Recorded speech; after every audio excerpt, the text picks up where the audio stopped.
Donald Trump is really, soft on Putin and weak on Russia with his incessant promises, threats that never materialize. On that note, we've had weeks now of breathless diplomacy, but that war in Ukraine does grind on. Putin turning the screw in a battle that he feels like he's winning. In the early hours of this morning, Russia launched a huge missile and drone attack across 14 regions in Ukraine. Ukraine says that it hit 2 oil refineries in Russia in response.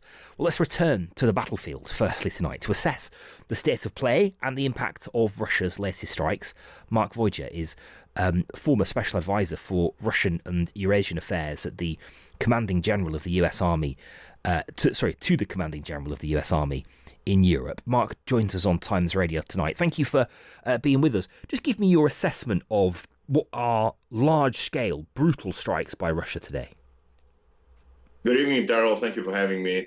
Well, what transpired in Kyiv and across Ukraine, the renewed Russian aerial bombardment, massive attacks against civilian targets, unfortunately, sadly, is the result of the fact that after the summit that we can, rightly dub the fiasco in Alaska, the Russians, the Kremlin, once again realized, got the proof that Donald Trump is really, soft on Putin and weak on Russia with his incessant promises, threats that never materialize.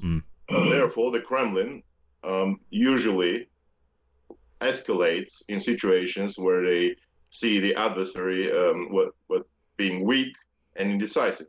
And with the absence of an American hegemon, therefore, the strikes sadly have intensified, with the logic being that the Russian military is still unable to penetrate the Ukrainian defensive lines, especially those in the Donbass, in the southeast of the country. And therefore, they've opted for terrorizing the civilian population. Pretty much the same logic of Hitler's aerial bombardment of Britain during the Second World War, the Battle for Britain. Really, if you can't break their back militarily, try to break the spirit of the population. So this is, unfortunately, this has been the logic of the Kremlin ever since the war started, and usually it intensifies come every autumn in preparation for the winter period when the Russians are, trying to destroy, substantial elements of the infrastructure in Ukraine, especially in energy, gas, etc. Assets, and try to make life as uncomfortable and as difficult for the Ukrainian civilian population as they can. And Russia are working hard, Mark, to establish a foothold in the wider Dnipropetrovsk region. What do you think having a stronger foothold in Dnipro would do for Russia? That will be, I wouldn't say catastrophic. That will be a major blow to both the Ukrainian defenses if the Russians were able to do that, but also to the morale. Effectively, Dnipro is the third largest city, and one of the largest, if not the largest, industrial hubs in Ukraine. So getting closer within the range of that major urban agglomeration would allow the Russians, unfortunately, to test the same tactic that they've used against Kharkiv, that is, shoot directly into the city and try to reduce substantial portions of it to rubble, and of course destroy not only military facilities or defense industrial enterprises, but also civilian targets, which has been the fate of Kharkiv, which is, as you know, near the Russian border. So effectively, the Russians are trying to push the line of contact, the effective border, as close to Dnipro as possible, and of course claim some sort of a victory, propaganda victory, in a war which has been grinding down their forces for over 3 years. Putin has something to show to his population that something that looks like a victory has been attained. And how likely are we to see a similar thing in the Zaporizhia region? I think it's worth us saying that Russia controlled the region. The capital, though, of Zaporizhia is controlled by Ukraine. You talk there about a direct assault on these sort of capitals of the regions. How secure is Zaporizhia now in the hands of Ukraine? It is secure militarily. Unfortunately, it has been targeted on a daily basis by Russian drones, Russian artillery, and Russian missiles. So, following the same logic of shooting directly into civilian neighborhoods, human hunting by using drones, especially in the area of Zaporizhia, but also Kherson. I mean, look, effectively for the Russians, it's been an extremely humiliating fact that they haven't been able to conquer and retain, capture and hold on to a major city center, a major district center. They had, of course, Kherson, but they had to move out of there precipitously a couple of years ago. So this has been kind of like a black stain on their, in their grand plan of conquering Ukraine. So obviously, again, the logic being that if you cannot conquer those territories militarily, if you cannot beat the Ukrainians and overcome their defensive lines, at least they're trying to, unfortunately, hit civilian targets and try to destroy the population's morale. And there have been more attacks on oil refineries in the opposite direction. Ukraine today carrying out strikes on what is a very important bit of infrastructure for Russia for all sorts of different reasons, economically and in terms of the war effort. Of course, their oil output is crucial. They've been really focusing on those in recent weeks. They have really upped the ante on them. What impact is that having, if any, Mark? Well, the Ukrainians have correctly identified that the oil and gas is really the center of gravity of the Russian economy. Obviously, Russia is being able to pump out, all these fossil fuels and sell them at discounted prices across Eurasia and the globe, effectively, but India, China, etc.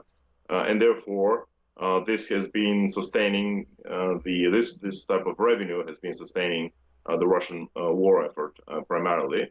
Therefore, the Ukrainians have figured out that they need to hit those targets and hit them hard.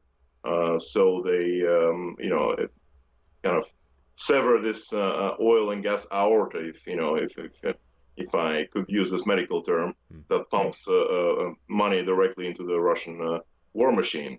20% of the Russian refineries have been destroyed according to open data. There are petrol shortages across Russia, which is quite serious. It's a reputational blow for Putin's regime. I expect these attacks to continue, especially now with the announcement of the long-range cruise missile, Ukrainian-made cruise missile called the Flamingo. I'm sure you've heard about it, with a range of a reported range of 3,000 kilometers, almost double the range of our American Tomahawks, with a production rate of, again, according to open sources, about 30 per month. So these, if used properly, and if, of course, manufactured in substantial numbers, they could continue to hit all those energy processing plants and inflict heavy damage on the Russian economy. Okay. And that will continue during the autumn and winter. Yeah, okay. You suggest, Mark, that Putin is perhaps trying to strengthen his position here, that maybe the aftermath of the Alaska summit is playing a part in this particular offensive. There is also, and it makes sense, doesn't it? We understand this, don't we? Putin, may at some point in the not too distant future be at a negotiating table, and he'd prefer to be at a negotiating table with as strong a hand as possible. Therefore, an intensifying of the offensive, trying to secure more territory, etc. That makes sense. Is there not also a possibility, though, Mark, that it weakens him if it annoys the people that he is negotiating with? If Donald Trump puts on the television, or perhaps more to the point, Melania Trump puts on the television, sees this and becomes more frustrated with him, it makes it harder for Putin to navigate his way through those negotiations? Well, theoretically, of course, yes. America has enough, and the West, the combined power of the West, of course, but specifically the U.S. has multiple tools at our disposal. Obviously, the ability to impose secondary sanctions or targeted direct sanctions on Russia, Russian enterprises, Russian energy assets. Of course, the ability to provide more and more substantial military aid to Ukraine, training. I mean, there is a whole range of options that the U.S. and Western Europe could employ against Russia, but this is in the realm of capabilities. When it comes to the realm of intentions, then Putin is unfortunately quite optimistic. If we can kind of pretend to get into his mind and look at the world, at Donald Trump's reactions through his eyes and through the eyes of the Kremlin, we see, and then I'll repeat myself, but really we see a U.S. leader who keeps, issuing empty threats effectively and hasn't done anything substantial since returning to office. And therefore, I don't see a reason for Putin at this point, at this stage in the game, especially in the middle of the fighting season, which will continue for another couple of months through the autumn, to stop the offensive and to stop those attacks. Unfortunately. Okay, Mark, sure. Listen, Mark, it's been a pleasure having you come for you tonight. Thank you so much. Appreciate your insights, Mark Voyger, who is a former special advisor for Russia and Eurasian Affairs to the Commanding General of the U.S. Army in Europe.